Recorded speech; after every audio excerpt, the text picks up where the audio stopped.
what controls are you putting to audit those flows? Because as you know, the Venezuelan government still has a lot of shady people. How are you controlling the dispersion of those flows so that they don't go back to some of the shady characters that the president is concerned about in Venezuela? What is the audit process? Again, we will be bringing in outside auditors for this, and the Venezuelan government will be producing. Do you have an agreement in place right now for those auditors? Sorry? Do you have an agreement for that audit in place right now? Not at present. Okay, because Secretary Rubio, when he was asked that question before the Senate, he said that the Treasury had handled the agreement that he would be providing to the Senate committee. Are you saying that Secretary Rubio was incorrect, or that you're not aware of the agreement that Treasury directed according to Secretary I'm saying I'm not aware of the agreement. So Secretary of State Rubio says Treasury is in charge of the account and the audit. And Treasury says, what? Oh boy. I am so damn tired of being lied to. I don't think I can deny it anymore. You can stick to your story if you think it flies, but I'm not gonna buy it anymore. Hello, friend, and thank you for listening to the 332nd episode of Congressional Dish. I'm your host, Jennifer Briney. And today you're going to hear the Trump administration's plans for Venezuela. Because as you probably heard on January 2nd, Happy New Year, Venezuelan President Nicolas Maduro and his wife were captured during a middle-of-the-night attack by our military inside of Venezuela. Approximately 75 people were killed by our military, and President Maduro and his wife were flown to New York City, where they are currently sitting in prison cells. I have no way to judge the validity of the charges that have been brought against them, but captured them we have. But this episode isn't really about President Maduro, his wife, or their situation. This episode is about our government and what the people currently in charge of it think they're authorized to do in our names, and what they are planning to do now that they have removed Venezuela's president, but only its president. Since January 2nd's attack on Venezuela and the removal of President Maduro, his vice president has been acting as president of Venezuela. That's like removing President Trump and letting J.D. Vance act as president with all of Trump's cabinet secretaries still in place. We removed a man, but the party retained control. And so today we're going to hear how the administration views that situation and hear the plans for Venezuela's future from the member of his administration who I strongly suspect is the most responsible for our Venezuela policy, and that's Secretary of State Marco Rubio. And I can't explain or make sense of the entire Trump administration, and I won't try. But I do have some familiarity bias when it comes to Marco Rubio in particular because I've studied him for so many years. Marco Rubio became a United States Senator representing Florida in 2011. That's the year before I started Congressional Dish. And so until he joined the Trump administration last year, he was all over my radar. And particularly relevant to Venezuela, as senator, he served on the Senate Intelligence Committee for his entire Senate career, briefly raising to the rank of chairman by the end of the first Trump administration. Marco Rubio also served on the Senate Foreign Relations Committee for his entire Senate career, where he got to chair the subcommittee on Western Hemisphere, transnational crime, civilian security, democracy, human rights, and global women's issues, which covers the Venezuela region. And Marco Rubio was on both of those committees during the first Trump administration, when he was in full support of the first Trump administration's attempt to remove Venezuelan President Maduro from power in what I have nicknamed the dumbest coup of all time. In that coup attempt, the first Trump administration tried to say that President Maduro just isn't president anymore. This other guy is. The other guy was the head of the National Assembly at the time, which is the Venezuelan version of their Congress, and his name was Juan Guaido. And 80-something other countries actually went along with this whole, hey, Guaido is the president now thing. But, unfortunately for them, there are 195 countries in this world, and the majority of them remained in reality, and eventually that dumbass coup just failed, and Juan Guaido fled to Miami, Florida. He fled to Marco Rubio's state, after the actual president of Venezuela issued a warrant for his arrest for treason. And if you want to know more about that dumb coup, we produced 2 episodes about it. One was produced in 2018 as the coup was being planned. That's episode number 176, Target Venezuela. And then there was another episode we produced in 2019 called A Coup for Capitalism. It was episode number 190. And that was produced as the coup attempt was in motion. And Senator Marco Rubio was all for it. Here he is in a Senate Intelligence Committee hearing on January 29th, 2019. Is it not in the national interest of the United States of America that the Maduro regime fall and be replaced by a democratic and more responsible government? And so fast forward to the second Trump administration, and that guy is our Secretary of State. And based on over a decade of observation, I think Marco Rubio is one of the most intelligent and capable members of the Trump administration. And I think the Venezuela project is his baby. And so that's why I think that if we want to know, at least as best we can, what the Trump administration has in mind for Venezuela, I think Rubio's the one to watch, especially when he is speaking to the people who know him best in the Senate, the people he served with, his friends and coworkers on the Senate Foreign Relations Committee. And that's what we got to see on January 28th. And the highlights of that hearing are going to make up most of this episode today. But of course, if you want to go further down this rabbit hole, we have every source used to create this episode waiting for you. We have links to the full hearings. We have transcripts and timestamps of all of these sound clips. We have articles and documents. Everything we used are waiting for you in this episode's show notes in your podcast app or on congressionaldish.com, along with links that allow you to support the show financially. And I get that this economy is trash, and a lot of us are financially hurting. And voluntarily supporting a free podcast, that support is justifiably one of the first expenses to get cut in times like these. I get it. This is why all of the fact-checked, most important information I have is free and will always be free to the public. But this show really does need your support if you're not financially fried right now. The income for Congressional Dish went down in 2025, and that's not good. And so please support this show if you want this show to be around long term. And if you support us regularly on Patreon, you do get bonus episodes most weeks telling you what happened last week in Congress. And those episodes serve as the building blocks for the monthly summaries that I started producing last fall. But the point is, if you like this show, if you appreciate the value Congressional Dish brings to your personal knowledge and to documenting history, and if you don't want me to abandon it due to decreasing wages, please pay whatever you think is fair using whatever method you like best. Venmo, Zelle, paper checks, Cash App, Bitcoin, for Christ's sake. We take it all. We appreciate it all, and we need it all.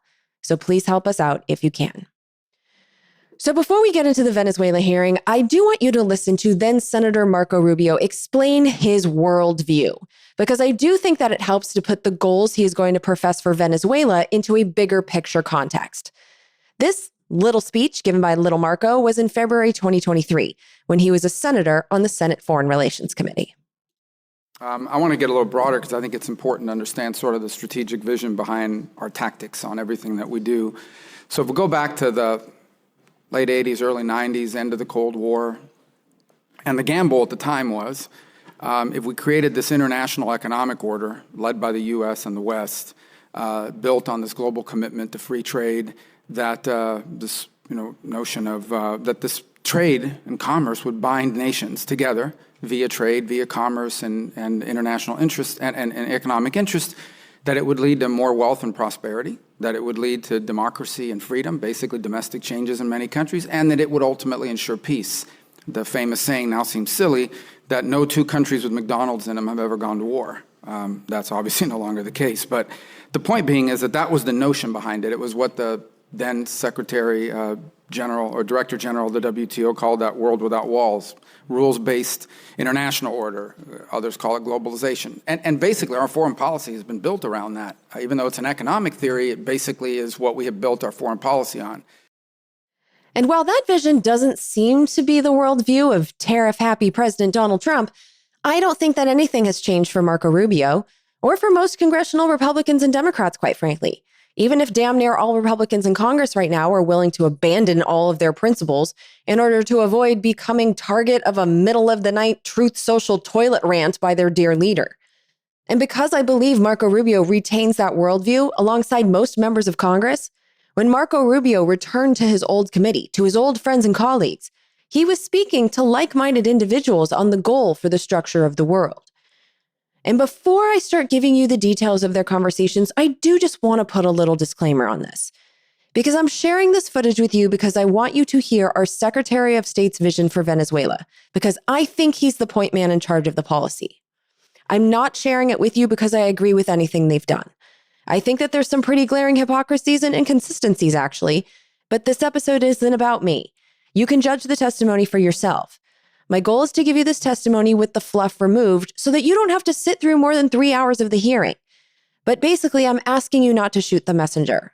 Both literally, please, but also figuratively. If what you hear today makes you feel anything, like anger, please communicate those feelings to Congress, because ranting towards me is a waste of your efforts because I am as powerless as you are.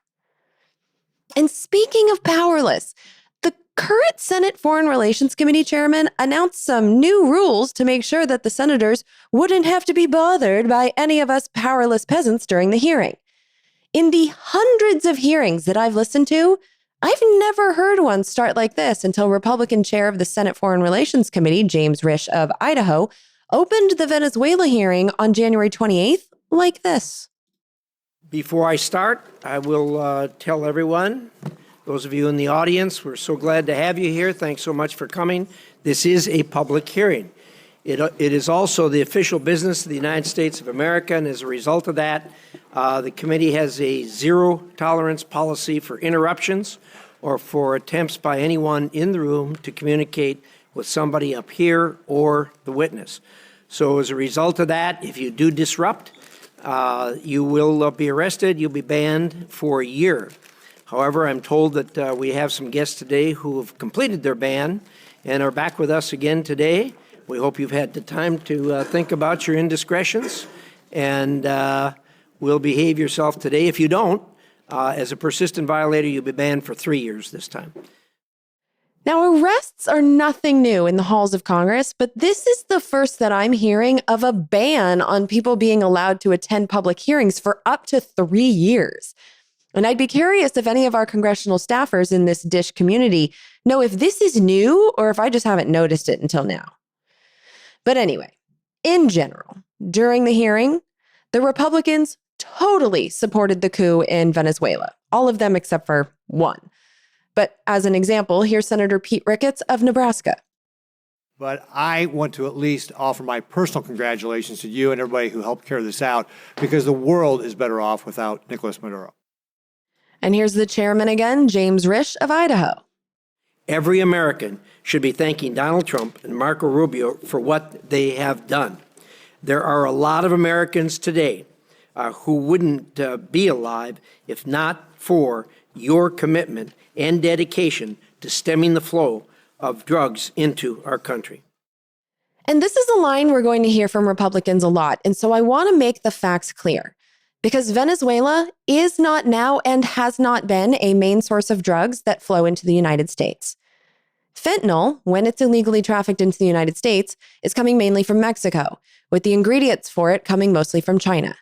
I know this because the International Narcotics Control Strategy Report from 2025 from the U.S. State Department, from Marco Rubio's own department, says so. What it does not list is Venezuela as a country that's producing or significantly trafficking fentanyl into the United States. The drug that Venezuela plays any role in is cocaine, but cocaine is not produced in Venezuela. Cocaine is known to move through Venezuela as it's being transported sometimes, mainly from Colombia. Peru, Bolivia, and Mexico are also named in the National Drug Threat Assessment for being cocaine producers and transporters. But Venezuela, once again, is not really involved. But those facts, reported by their own administration, didn't stop the Trump administration from using drugs as a stated reason for capturing Venezuela's president or from bombing at least 36 boats and killing at least 126 people at sea, with no evidence yet given to Congress proving that anyone on those boats were trafficking drugs. Not that transporting drugs subjects anyone to the death penalty anyway.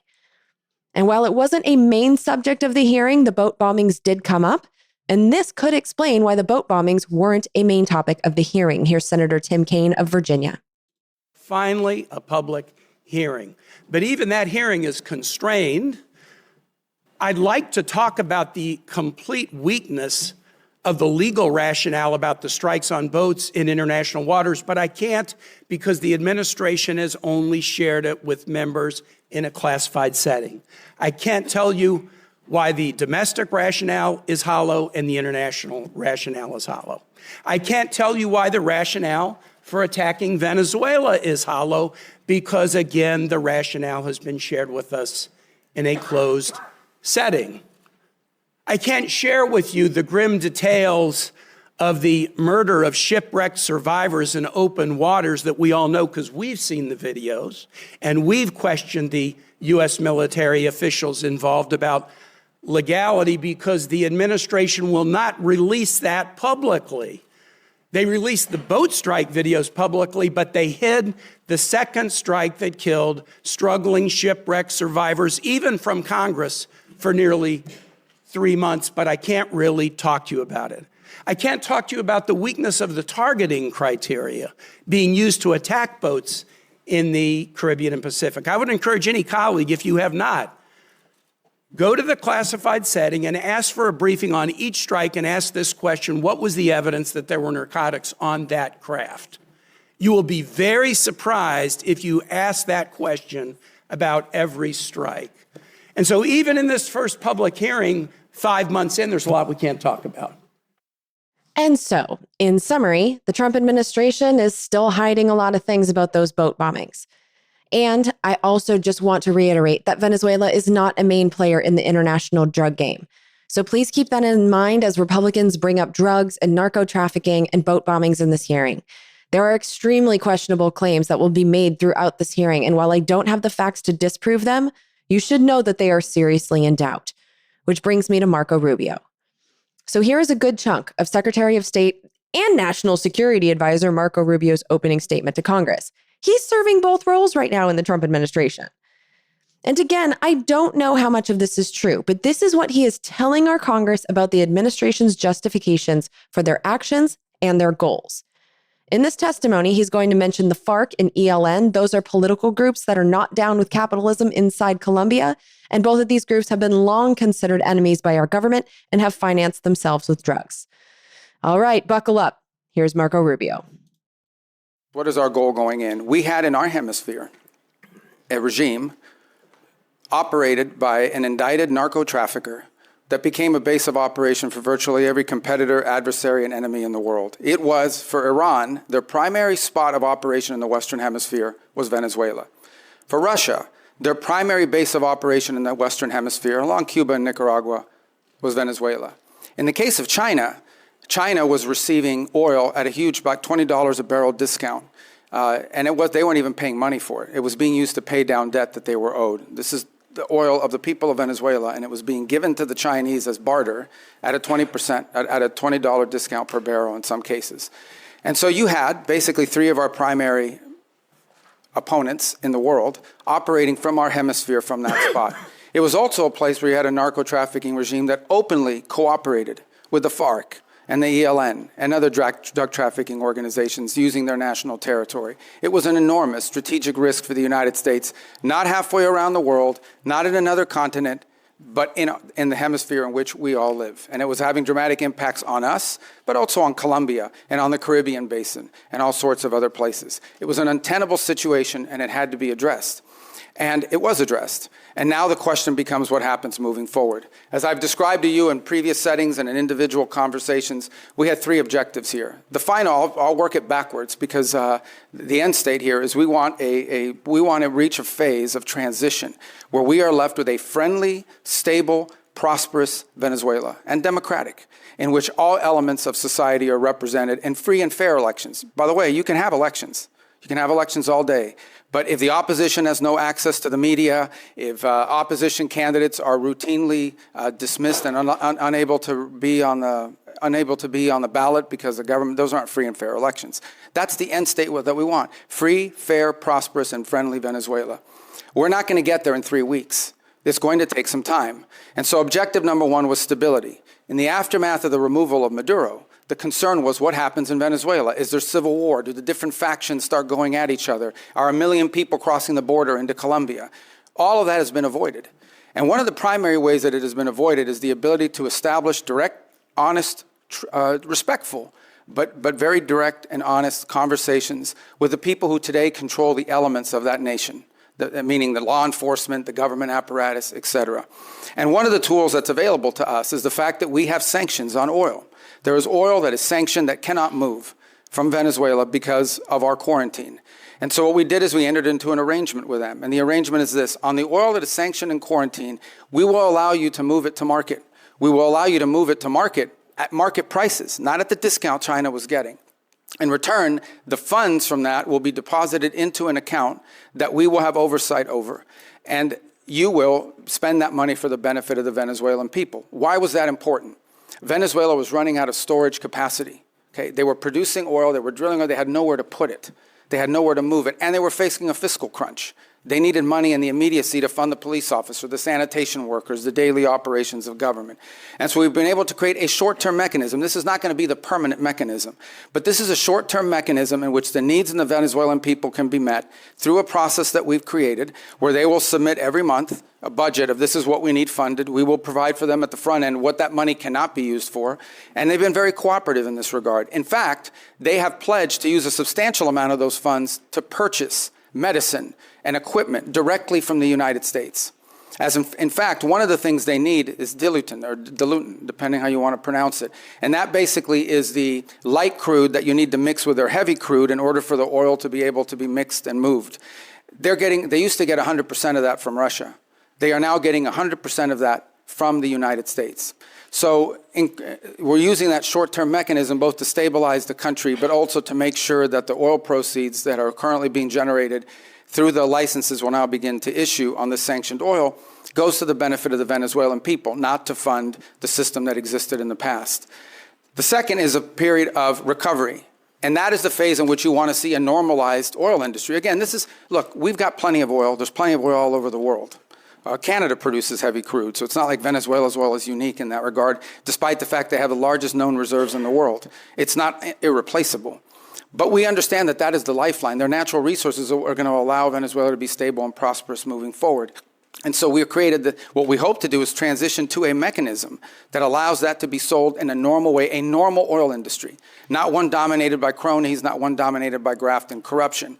To that end, the authorities there deserve some credit. They have passed a new hydrocarbon law that basically eradicates many of the Chavez-era restrictions on private investment in the oil industry. It probably doesn't go far enough to attract sufficient investment, but it's a big step from where they were 3 weeks ago. So that's a major change. Okay, so there's a lot there. But really, there were three main goals outlined by Secretary of State Rubio that we're going to take a closer look at throughout this hearing. One is that they wanted a friendly government in Venezuela. Two, they wanted to normalize, aka privatize, Venezuela's oil industry. And three, they wanted financial control of Venezuela's oil profits. And so first, let's take a look at their attempts to create a friendly government in Venezuela. But in order to get a friendly government, they had to remove the unfriendly one.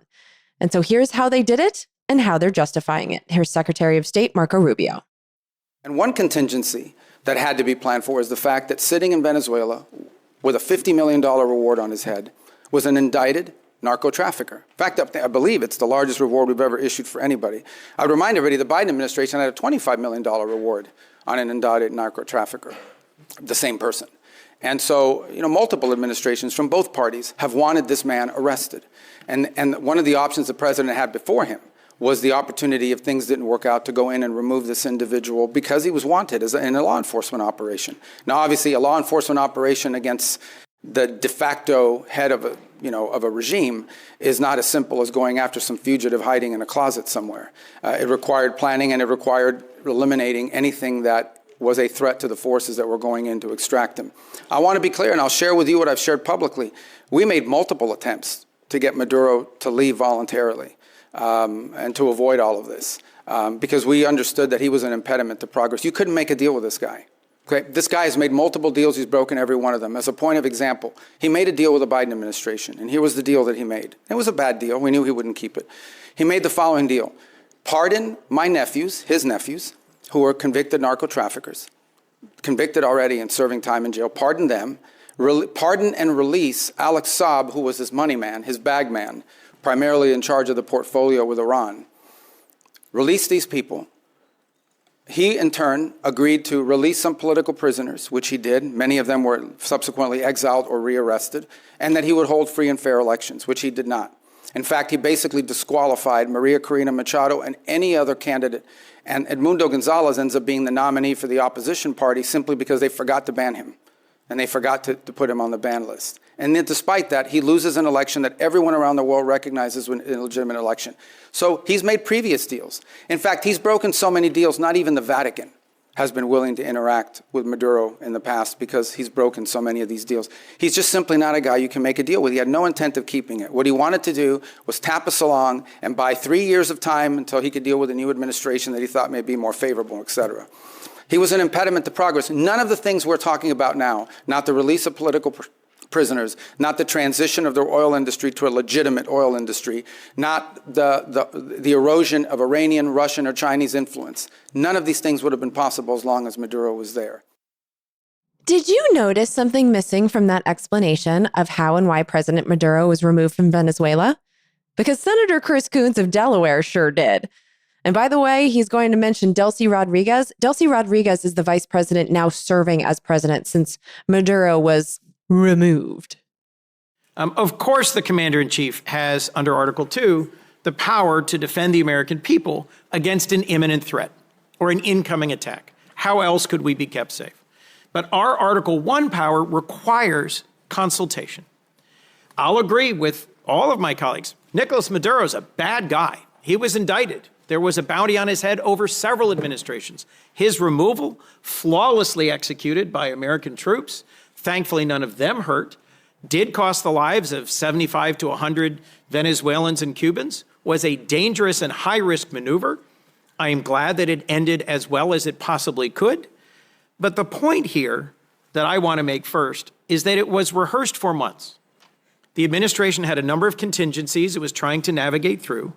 But over the course of months, when the administration was taking strike after strike after strike against drug trafficking boats, in several instances where senior leaders of the administration briefed this committee and others, we were told that military action to remove Maduro was not on the table, that the campaign to try and deter drug trafficking was not going to include the exact military action that followed.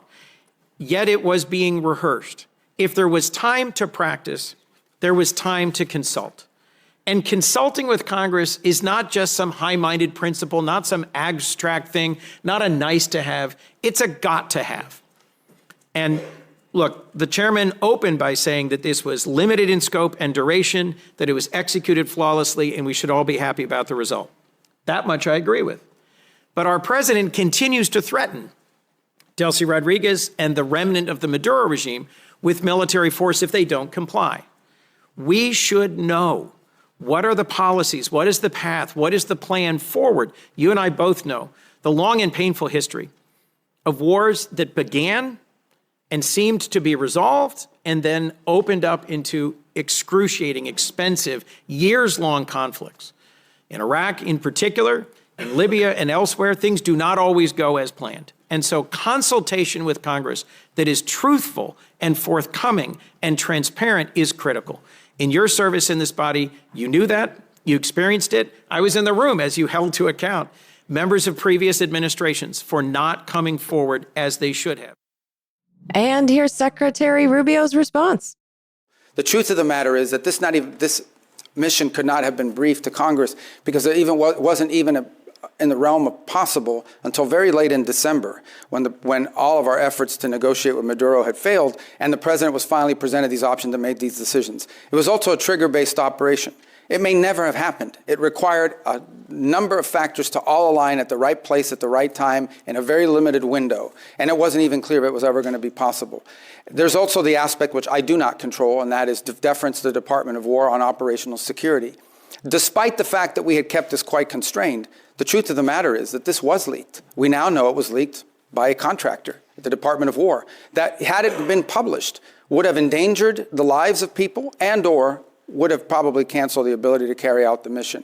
So this is a real tension, and one that I'm doing the best I can to try to manage within the constraints of two things: operational security and also decisions being made. And one Republican senator, and only one Republican senator, wasn't accepting that answer. Here's Republican Senator Rand Paul of Kentucky speaking to Marco Rubio, our Secretary of State. Our founders debated extensively over which branch of government should have the power to declare or initiate war. Virtually unanimously, they decided, and what was entered into the Constitution was that the declaration or initiation of war would be the power of Congress. Now, we have many advocates, many of whom are here today, who have been advocates for an expansive notion of presidential power. They often argue that wars are not really wars, that they're kinetic actions or drug busts. I think, though, if you reverse the circumstances, it becomes very difficult for these arguments to hold up.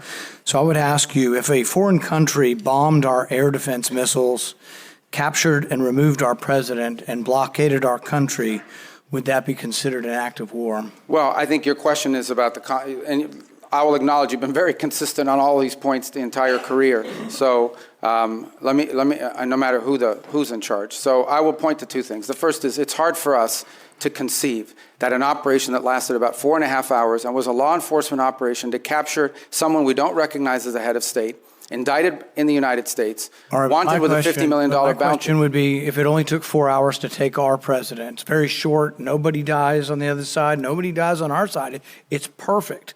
Would it be an act of war? We just don't believe that this operation comes anywhere close to the constitutional definition of war. But would it be an act of war if someone did it to us? Nobody dies, few casualties, they're in and out. Boom, it's a perfect military operation. Would that be an act of war? Of course it would be an act of war. I'm probably the most anti-war person in the Senate, and I would vote to declare war if someone invaded our country and took our president. So I think we need to at least acknowledge this is a one-way argument. One-way arguments that don't rebound, that you can't apply to yourselves, that cannot be universally applicable are bad arguments. So my next question would be, let's say it's not a war. We're just going to define it away and say it's not a war. That's one of the arguments. So it's a drug bust. What if a foreign country indicts our president for violating a foreign law?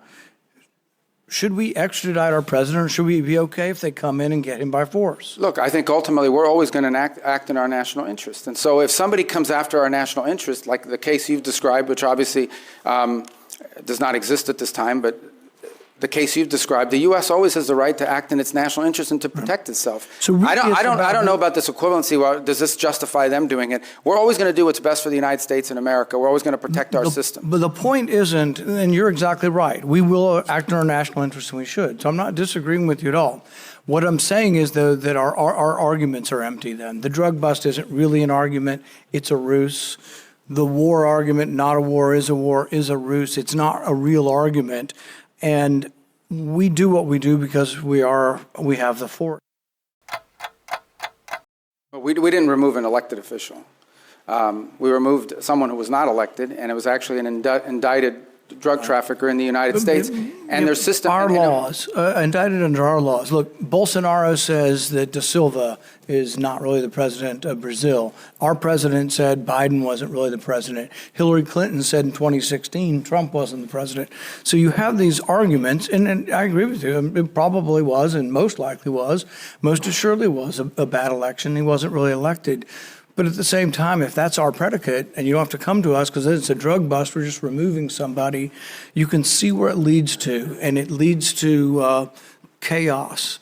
And that's why we have rules like the Constitution, so we don't get so far out there that presidents can do whatever they want. It is this check and balance. And I would argue for 70 years we've been going the wrong way. It isn't just this president, but it's a debate that I think is worth having.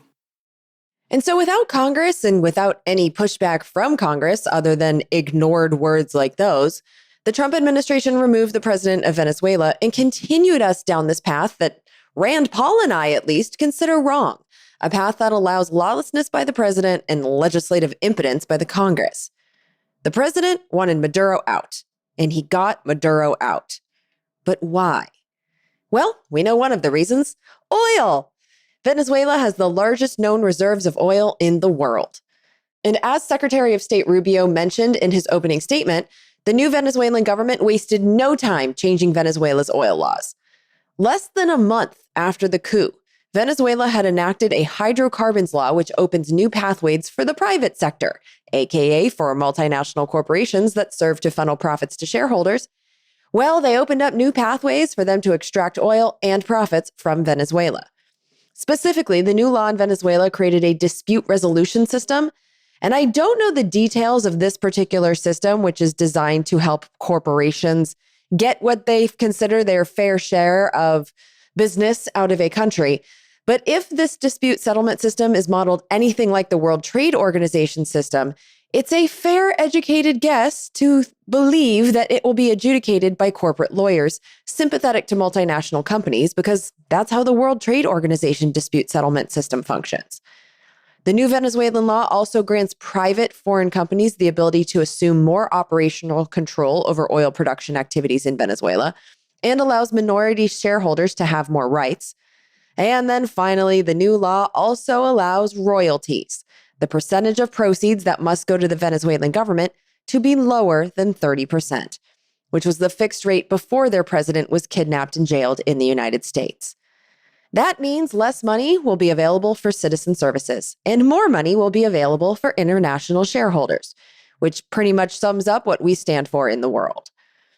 And so now that you know what Venezuela's new government is willing to do in regards to oil, here's an exchange between Republican Senator Dave McCormick of Pennsylvania and Secretary of State Marco Rubio. And in this exchange, you're going to hear them mention OFAC, which is an office inside of the Treasury Department called the Office of Foreign Assets Control. You touched on my second question, which is this long history of very sordid history for outside investors coming into Venezuela. And the president and you had a meeting with our energy leaders in the Oval Office to talk about the opportunity to invest. And there was, worries about the safety of investing. What steps beyond what you just described in terms of the hydrocarbon law, security guarantees for workers, any sorts of a certainty that investors are gaining, which is going to allow them to have the confidence to move on the opportunities of Venezuela? Yeah, the first step is some of these investors or potential investors need to get a license from OFAC to be able to even explore this. Then they need to be able to go down there and meet with people and see what's happening and make that determination. Here's what I would say. Venezuela has a lot of oil. They do. But there's a lot of oil in other places too. Companies are only going to invest somewhere if they know we're going to invest, we're going to make our money back with a profit, and our land isn't going to be taken from us. And if you try to, there's a court we can go to and contracts we can enforce. That's the level of certainty that we're talking in terms of security. And that's part of this transition process. That's part of this recovery process, is to normalize their industry. Because if not, they'll just invest the money in Guyana, or they'll just invest the money in some other part of the world that has oil. They're not going to risk it. So it's to their benefit to have set up a normal, transparent process that encourages foreign investment, not just in oil, by the way, and other natural resources, but in other sectors of their economy. It's unlimited, whether it's retail, whether it's banking. A country that's prosperous and generating economic activity holds the promise of all sorts of economic activity. I'm going to try to squeeze in one more question. Yeah. And the very next day after this testimony, OFAC licenses were issued. On January 29th, the Office of Foreign Assets Control issued General License 46, which authorized some previously prohibited transactions involving Venezuelan oil trades and export-related activities and services by, quote, established U.S. entities, unquote. And less than a week after that, OFAC issued General License 47, authorizing the export of U.S. origin dilutants to Venezuela. And those dilutants were brought up quite a few times in the hearing, like in this exchange between Republican Senator Steve Daines of Montana and Secretary of State Marco Rubio. Secretary Rubio, as you've noted, there are numerous reasons and good reasons why the U.S. is the arbiter of Venezuelan petroleum sales. With the new export sales framework, the Venezuelan government is now looking to other options to reimburse some of our adversaries, Iran, Russia, as well as Iran's proxies, to include petroleum byproducts, which contain valuable minerals and so forth, flexicoke. Has the administration considered expanding the export controls to additional petroleum byproducts? Well, I'm sure we would, except that I can tell you a couple things that are happening. They have, in essence, represented to us, and we have seen in action in the work that they're doing directly with Secretary Wright, who's handling this portfolio on a daily basis. He has a deep historic and career knowledge of this field. is that on all of these things regarding natural resources, their preference and their partner of choice moving forward will be the United States and Western companies, that's what they intend to do. As a point of example, and I said this earlier in the hearing, you may not have been here, today they used to get 100% of their diluent. They have very heavy crude, and so it has to be mixed with light crude in order to make it, refinable and movable. And they were getting 100% of it from Russia, primarily because of sanctions. They prefer to have ours. Why? Number one, it's closer. Number two, it's higher quality. Today, 100% of that diluent is coming from the United States. They were involved in a very complex gold market in which they were mining for gold and silver, and it was being exported almost entirely through Turkey. And we believe the Iranians were using that as a laundering operation for themselves ultimately as well, potentially. And certainly we know that they had an interest in the oil industry as well. We are on the verge of a process in which that will be sold through U.S. markets in a legitimate way that won't go to finance and support. So U.S. companies, aka companies that make money for people rich enough to gamble their leftover savings in the stock market, well, those companies are already benefiting from the coup. And there are some companies benefiting more than others. Here's Senator Chris Murphy of Connecticut. Reports are that you've given no-bid licenses to two companies to sell Venezuela's oil. One of them is a massive donor to the president. To many Americans, that reeks. And so my question is, can you commit that partners for future sales are going to be chosen through a fair, open selection process? Now, the two companies that he's referring to that got the no-bid contracts were Trifigura and Vitol. Trifigura was given a contract that allowed it to sell Venezuelan oil to a Spanish oil refiner. And then Vitol got a contract to prepare and export Venezuelan oil to international buyers, including negotiations to sell cargoes to U.S. refiners such as Valero and Phillips 66. And the Trump donor who wins in this arrangement is John Addison. John Addison is an executive and senior trader at Vitol, and he donated approximately $6 million to President Trump's campaign. And so here's Secretary of State Marco Rubio's response to Senator Murphy's concerns. On the first one, the two traders. So here's the problem we faced. The problem we face in the short term is they had no place to put oil.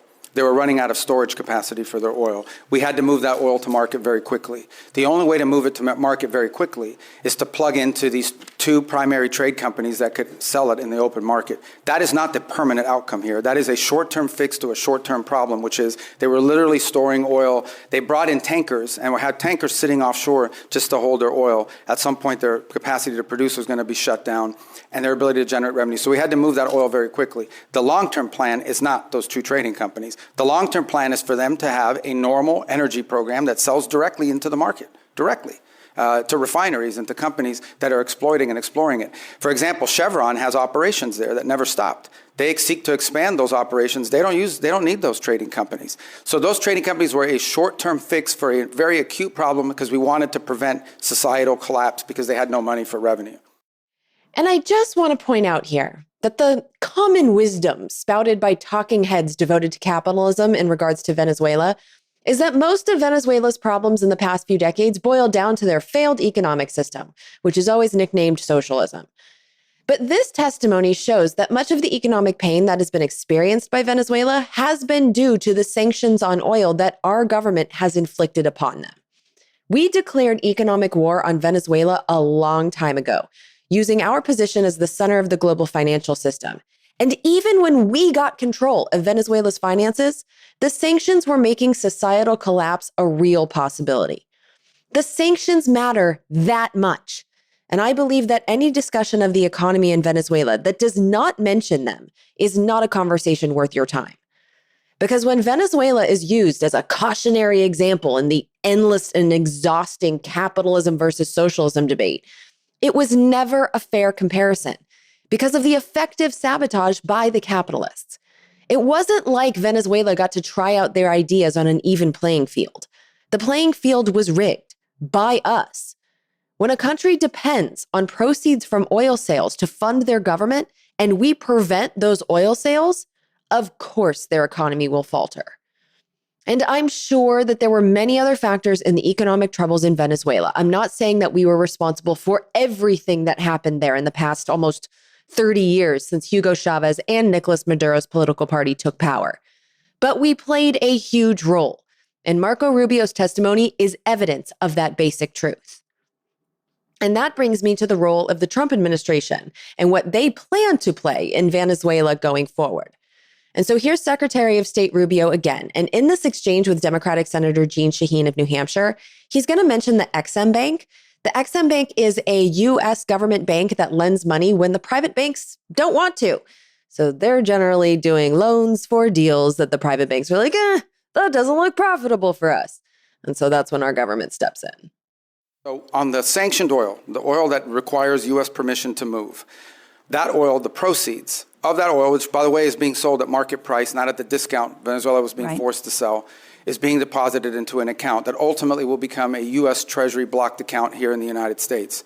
They will submit, we will, at the front end, say this is what this money can be spent on these things. We will submit to them, they will submit to us a budget request. We want to use this money for these things. And part of the proceeds will go to fund a audit process to make sure that that's how the money is being spent. So and that's how we intend to handle those funds in the short term. There's an actual audit process that's been set up. Who is It will be set up, responsible? and we have a couple options. One option is the Ex-Im Bank. They have expertise as bankers in being able to do some of that option. There may be some others in place. We haven't finalized what that audit process would be. We've only made one payment. And that payment we did, and retrospectively will be audited, but it was important we made that payment because they had to meet payroll. They had to keep sanitation workers, police officers, government workers on staff. It was a $300 million payment. Right. So it's been reported that the oil sold for $500 million, that $300 million went to Venezuelan government. What happened to the other $200 million? It's still sitting in the account, is my understanding at this time. The account in Qatar? Well, the account, yes, but that will ultimately be that's a short-term account. Ultimately, it will be a U.S. Treasury blocked account in the United States. And will it also be audited? Correct. Well, the audit will be on the expenditures. At the front end, we'll tell them this is what the money can be spent on. Again, I'm not talking about all the other revenues the Venezuelan government may have. We're talking about the revenues from the sanctioned oil. At the front end, we will say this is what the allowable expenses are, and then they will agree to fund, as part of the overall cost, they will pay for and fund an audit system acceptable to us to ensure that that's how the money was spent. And can you report to this committee once that audit system is set up? Oh, absolutely, yeah. But Senator Brian Schatz, who is a Democrat of Hawaii, he had more questions. I want to ask about the oil. Under U.S. law, funds received by the government must be deposited with the Treasury. Earlier, you testified that the funds are being held short-term in Qatar and then will move to a Treasury blocked account. What is the statutory authority for the administration relying on Qatar to hold the funds? It's not our funds. The funds are in an account that's owned and signed. It's an account that belongs to Venezuela, but it has U.S. sanctions as a blocking mechanism on it. And one of the primary reasons why it was in a third country initially, until we could create the mechanism to move it to a U.S. presence, is twofold. One, we have an issue we're working through on recognition. What is exactly, you have to recognize a government, but we don't recognize this government. We recognize the 2015 National Assembly. So we have to find some creative way legally to meet that standard. The other is, frankly, creditors. If any of that money touched a U.S. bank, even if it was an account in the name of the Venezuelans, it would immediately be seized upon by a number of creditors who eventually we'll have to take care of. But in the short term, that would impede the ability of the Venezuelan authorities to receive the funds they need to operate. So do you have this is what I'm trying to get at, right? Either it's American money, in which case it's subject to the Miscellaneous Receipts Act, and there are all kinds of things that attend to that. You're saying it's Venezuela's money, but it does sound like, according to the EO, according to the president's statements, you are in charge of that money. What authority are you relying on to be in charge, almost in a sort of receivership kind of arrangement, of how funds are both received and expended for a foreign country? Like, wouldn't you have to come to Congress to establish that kind of relationship? Well, no, because the money never enters our hands. We only control the disbursement of the money. We don't control the actual money in the sense of like it comes into our bank account. Do you think that you have somewhere in the statute or the Constitution the authority to control disbursements of a foreign country? Well, they've agreed to this, and that's the key. They've agreed to this arrangement in which the sanctions that are placed on this oil is what blocks its distribution. So we've agreed to release sanctions and allow the disbursement of the funding as long as they're spending it in a certain way. So I understand it's novel, but it's the best we could come up with in the short term to ensure that they're... Is there a written agreement that memorializes this?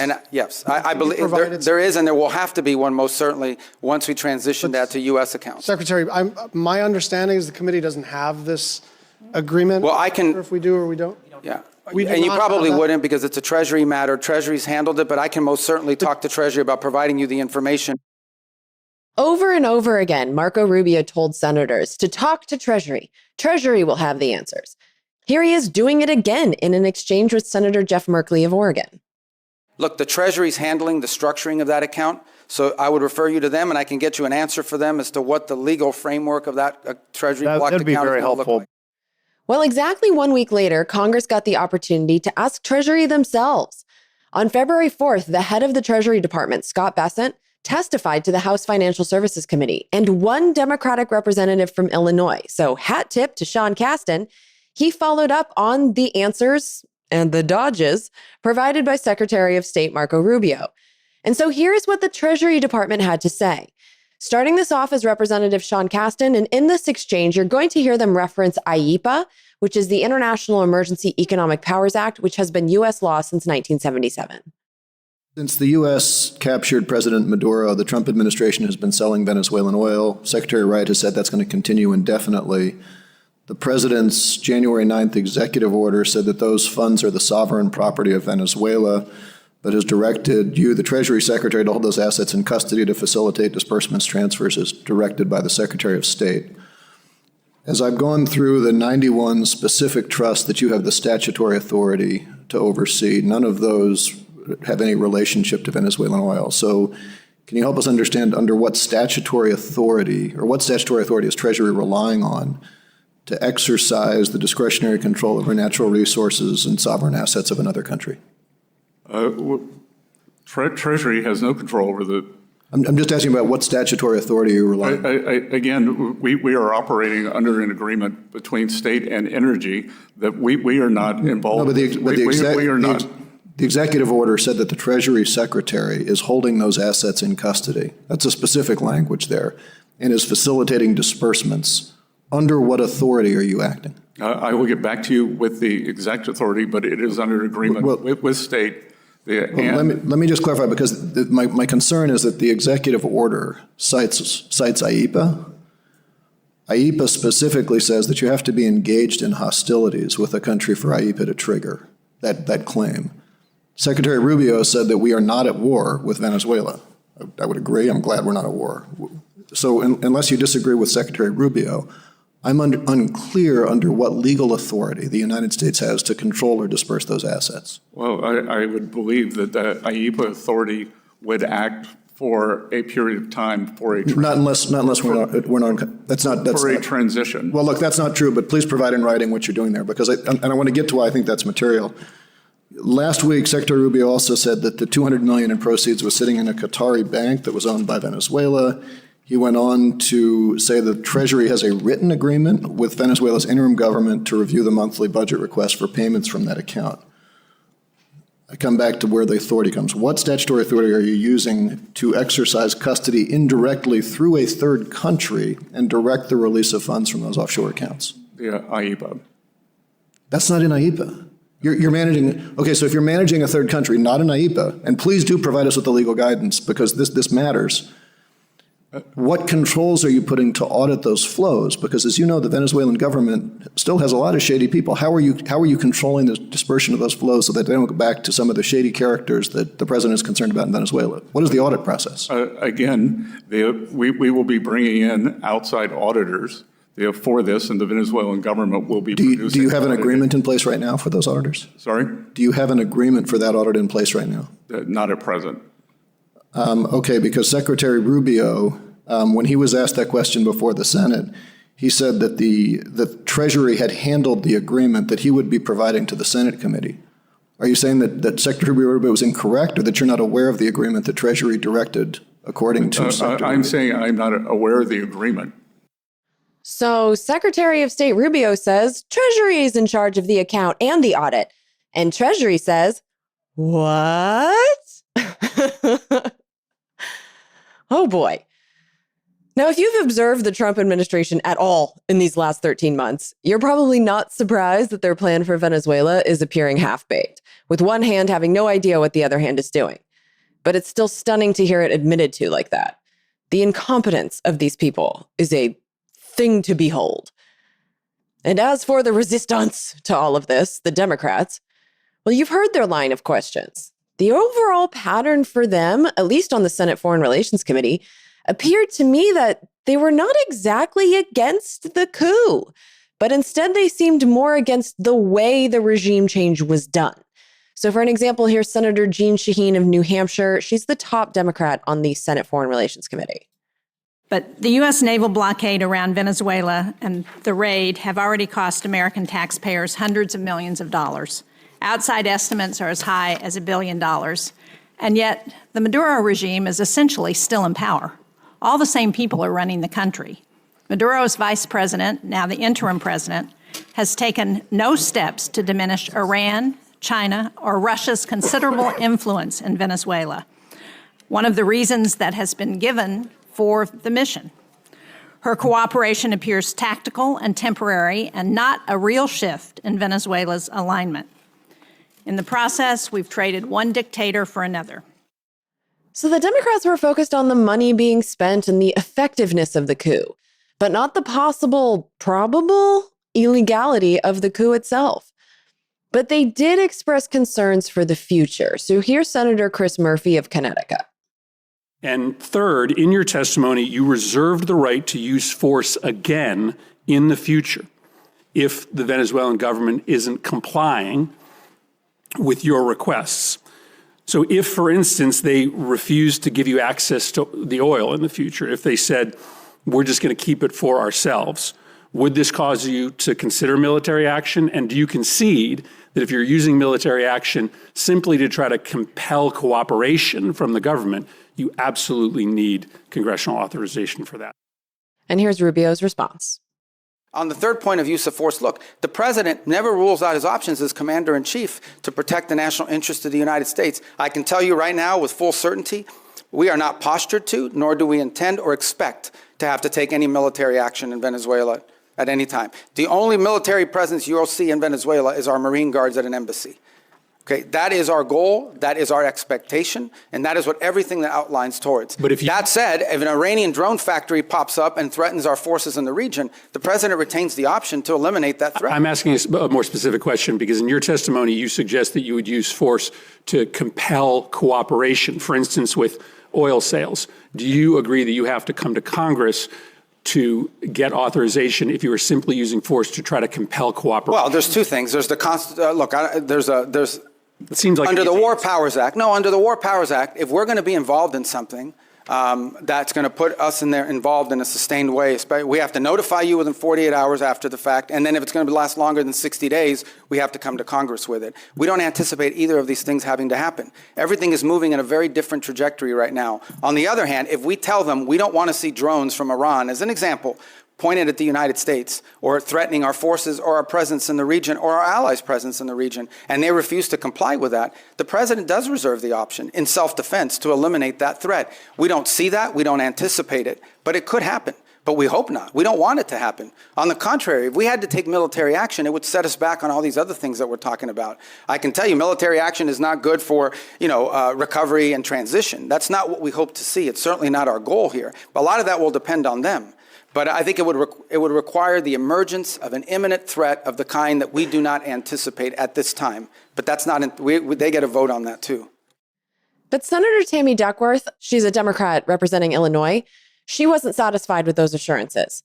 And by the way, Tammy Duckworth has no legs because they were blown off in 2004 when she was serving our country in the military in Iraq. When it comes to matters of war, Tammy Duckworth is not one to be fucked with. And here is her exchange with her former Senate Relations Committee colleague, Marco Rubio. Mr. Secretary, last March, the president invoked the Alien Enemies Act, a notorious wartime law last used for Japanese internment. He said that he was responding to the Maduro regime's supposed invasion or other acts of war against the United States. But in recent weeks, you, the Department of Justice, and our friends across the aisle have repeatedly said that we are not at war with Venezuela. Secretary Rubio, if that is true and we are not at war with Venezuela, will you advise the president to rescind his invocation of the Wartime Alien Enemies Act? Well, that was a mechanism to remove people from our country that prevent grave danger. So, for example, we know for a fact that Tren de Aragua is a very dangerous gang. In fact, I believe, if I'm not mistaken, I may have been the first member of Congress. This is a wartime act, Mr. Secretary? Well, are we currently at war with Venezuela? No, we're not in a state of war in Venezuela. Okay, the Supreme Court has described the Alien Enemies Act as a wartime power, our Supreme Court. And before now, the Alien Enemies Act was only invoked during the War of 1812, World War I, World War II, when it was used to intern thousands of innocent civilians. Are you really arguing that the president should be able to wield an internment law? No, but we're talking about two separate things here. So you're talking about the state of Venezuela or are describing the regime. And we're talking about, but what the president designated. Invoked the Alien Enemies Act. I know, Senator, but let me be clear with you. No, but what the president was talking about are these gangs and these narco trafficking groups that are waging war on the United States. There's no doubt. These groups have waged war on the United States. They have waged, for example, Tren de Agua is not just a criminal gang presence in our street. It is a criminal gang directly responsible for narco trafficking. The Trump administration has acknowledged that the vast majority of the men it rounded up and deported to torture under this law had no criminal records whatsoever. We didn't torture anybody. Over 75%. Who did we torture? We haven't tortured anybody. We've arrested people that are members of gangs and we've deported them. We don't want gang members in our country. Independent investigations have found that many of the men were here legally. If the administration is willing to lie about who it's targeting under this law, what protections do totally innocent people have against abuse? Again, I want to ask you, will you advise the president to rescind his invocation of the wartime Alien Enemies Act? No, of course not. I mean, these are people that are threats to the national security of the United States, but I've described this in hearings in the past, including before you guys. So you're saying that we're at war? We are absolutely, when it comes to narco trafficking groups and criminal gangs that are targeting the United States for criminal activity. We're in a state of war.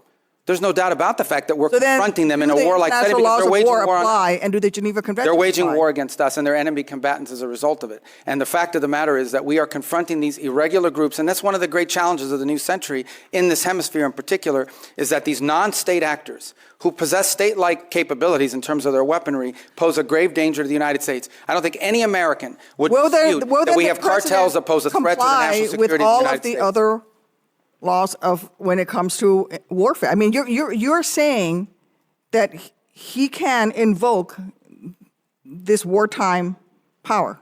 No, I'm saying, you're asking me, I'm here to discuss foreign policy and what's in the realm of the Department of State. Well, I think your questions are better directed to the Department of Justice. Enemies Act, but I would tell you that. Which is a wartime, which is something that but you're asking me a question that can be invoked during wartime. But you're It's asking only me a been question invoked during the War of 1812, World War I, and World War II. You're it's only asking been me a invoked question. 3 times, and this president is invoking it. Okay, you're asking me a question about the domestic application of a law that's best directed to the Department of Justice. It's not a complication. Because you're asking me simple. something to opine on something that's in the realm of the Department of Justice in terms of its domestic application. I can tell you that the United States is most certainly confronting terrorist and criminal organizations operating in our hemisphere that pose a grave danger to the United States. Anyone who believes that gangs that flood our country with fentanyl or cocaine are not threats to the United States is not living in reality and certainly does not reflect the opinion of most Americans.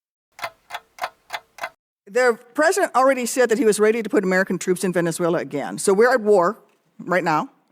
So if things don't go well with the Chavistas you've empowered, when did the president say he was going to put troops in Venezuela? A military option, putting you. What is your criteria for returning to a military option and putting boots on? Well, I don't recall the president saying he was going to put troops in Venezuela. Where did he say that? Here's President Trump on January 3rd, conducting a press conference with reporters and standing right behind him is Secretary of State Marco Rubio. Well, you know, they always say boots on the ground. So we're not afraid of boots on the ground if we have to have. We had boots on the ground last night at a very high level, actually. We're not afraid of it. We don't mind saying it. But we're going to make sure that that country is run properly. We're not doing this in vain. And here's President Trump the following day on January 4th, speaking to reporters on Air Force One. It just sounded like you weighed out another strike, another land strike at least in Venezuela. You sound like you weighed that out. But well, we didn't need it. We were prepared to do a second strike if we needed it. We're totally prepared. But that's off the table. We're still prepared. That's off the table now. No, it's not. If they don't behave, we will do a second strike. Well, your demand. The question is that the American troops, are they going to be on the ground? They're doing any kind of peacekeeping? I think Americans are very... It depends on what happens. It depends a little bit on the new administration, if you want to call it. Back to Senator Duckworth. Say that. I'm asking you, what are your... But that's what you said. I didn't remember the president has already said that he was ready to put American troops in Venezuela. No, I think the president has said that he retains the right as commander-in-chief to protect the United States against any imminent threats. Maybe that involves troops. Maybe that involves air power. We hope, but we don't anticipate that being the case in Venezuela. I worry that you're playing fast and loose with our nation's Well, I just gave you military. testimony and let me here. just say, I just want to conclude by saying. Yeah, but I just gave you testimony of how well things are moving forward, not as fast as everybody would like. But you also said that in 6 or 9 months, if things don't go well, you're going to have to do something else. And the president's already said that he's not ruled out the military option. And you've also just said that, yes, we are at war. The president has wartime powers. But every president retains the power to use military to protect. So it's reasonable for me to ask you. And I gave you a very specific example. Every president retains the right to defend the United States against an imminent threat. Yes, if there are just give you an example, Iranian drones deployed in Venezuela that could threaten the United States, we most certainly will address that, even if it's located in Venezuela. But we hope we don't get to that point. We don't expect to get to that point. I don't think that we're not trending in that direction. That's a fact. But that said, on the one hand, people of America are worried that this is a president who engages in yet another forever war, Mr. Secretary. We don't need to be in another forever war. And that is the path that we are going towards. And let me just say... Well, how are we going towards a forever war if we're dealing with Delcy Rodriguez every day? Option. You're not going to ask him to rescind his invocation of the Alien Enemies Act. That puts Americans in jeopardy. And using their flimsy and, I think, weaselly interpretations of law, the Trump administration might not stop at Venezuela. There might be more regime changes on their wish list. Secretary of State Marco Rubio of Florida is certainly not ruling that out. Here's Senator Brian Schatz, the Democrat of Hawaii, speaking to Marco Rubio. Your comments that Havana should be concerned about the Maduro operation is fueling speculation that this administration will turn its sights to Cuba next. Will you make a public commitment today to rule out U.S. regime change in Cuba?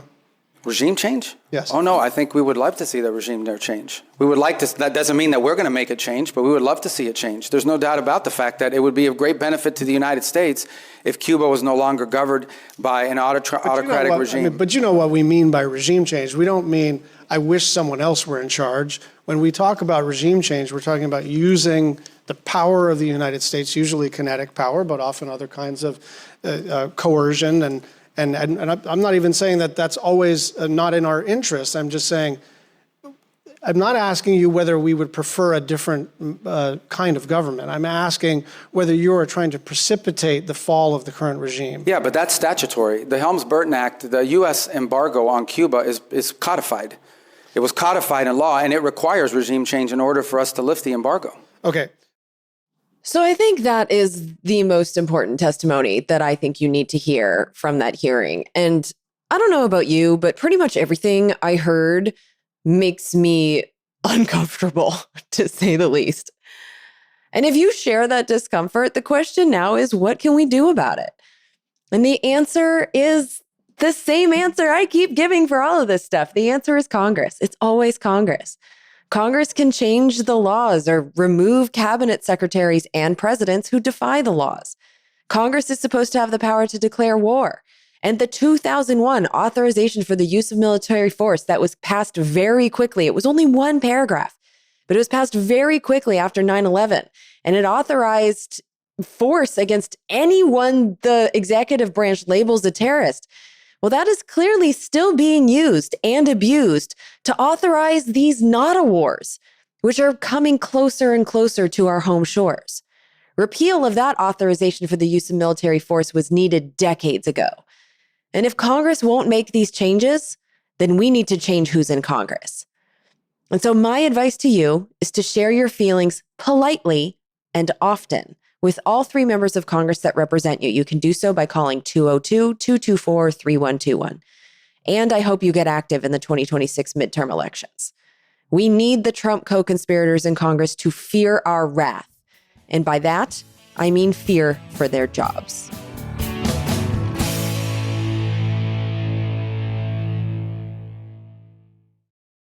All right, we have no executive producers to thank for this episode. And so I'm going to ask you one more time to please support this show.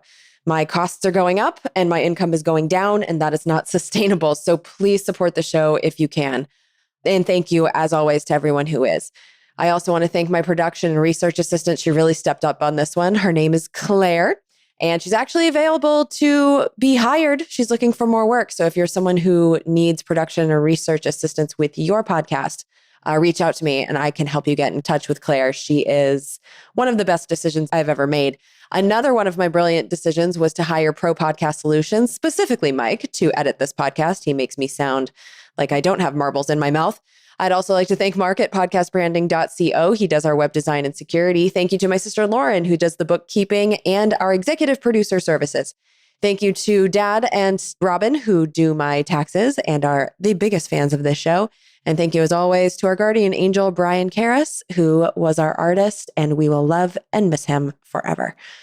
All right, I'm going to do a summary of everything that happened in January. So that will be done as soon as I get finished reading the government funding laws.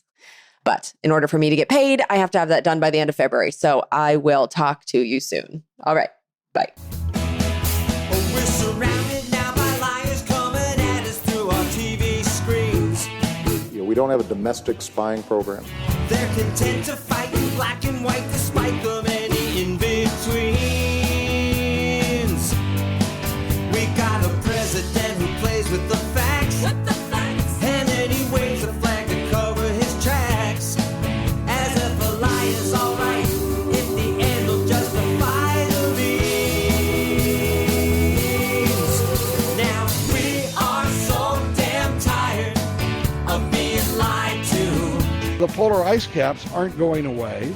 We don't think we can deny it anymore.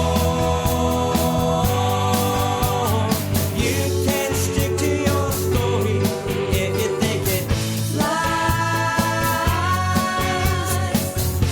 But we're not keeping quiet anymore. We are so damn tired of being lied to. Government jobs consume the profits of the private sector. We don't think we can deny it anymore. You can stick to your story if you think it flies. But we're not keeping quiet anymore. Now we're not keeping quiet. These bills represent common sense, bipartisan solutions that actually solve problems.